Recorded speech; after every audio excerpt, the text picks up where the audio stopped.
tried to help her fit in, but Arden always manages to do things just wrong enough.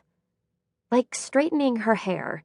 There's always a section she misses, a wavy flag down the back of her head. Her green seersucker dress is wrinkled, her belt tied in a sloppy bow. I've told her 1,000,000 times to do what I do and wear a leather belt instead of the lame fabric one that comes with the uniform. As soon as I graduate, I'm going to cut all my uniforms into ribbons. Not Arden. Uncle Theo's making her donate hers to the school bookstore for the scholarship girls. I'd rolled my eyes when she told me, made her swear she wouldn't tell anyone else. "Hey, thanks for not texting me back," she says. "Yeah, sorry about that." "I had to find out from my mom." She jams her books into her locker. "I meant to call." My voice trails off. I should have called. But for some reason, I hadn't wanted to. I hadn't slept at all. Whatever. My mom's out of control. I lean against my locker, but Arden won't look at me. My mom had been squealing on the phone with Aunt Nat when I left, and I'd bet anything she was still making phone calls. Probably her manicurist knows now. Probably the president.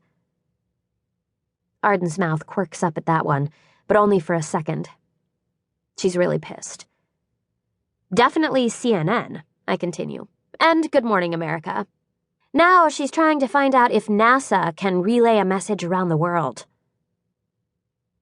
Arden sighs and her shoulders relax. She can never stay mad at me for long. She looks at me. Her green eyes are kind of sad. We have the same eyes. Her lips are chapped, her lashes pale. So much like the face I look at every morning in the mirror before I color it in. "Congrats." "Thanks." She's going to art school out in California. She applied early decision and heard back just before Christmas. For the first time in our lives, we'll be living thousands of miles apart. We're still going to do it, you know. She doesn't answer, but I know she heard me. The bell rings and lockers start slamming. Arden reaches in for her binder and hands me back my copy of Jude the Obscure. She hooks her purse over her shoulder and looks at me again. Then she reaches out to give me a quick hug. "You totally deserve it, you know." She turns and pushes through the chattering girls, in a rush to get to class before the teacher does. I don't know why she even cares. We're seniors, coasting on our last few weeks. I watch her make her way down the hall until she turns the corner, and I can't see her anymore. My parents are waiting when I get home that night. A bunch of us had gone to Georgetown to celebrate, taking up 3 long tables in Mitchell's, my dad's biggest competitor, talking and laughing our heads off.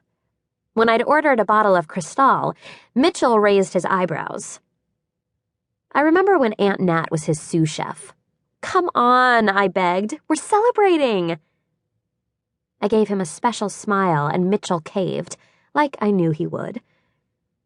Before I left, I slid the empty champagne glass into my bag. A memento. I'm still kind of buzzing when I pull my car into the driveway and see Dad's SUV in the garage beside my mom's. Usually he doesn't get home until after midnight, but my mom probably nagged him into coming home early. Then again, maybe not. He'd been pretty quiet on the phone when I called the restaurant to tell him the good news. He'd gone into his office and closed the door so he could hear me. I'm expecting creme brulee set out on the dining room table, or a plate of basil and lavender macaroons beside that gorgeously wrapped gold bracelet I know my mom got to surprise me, just in case.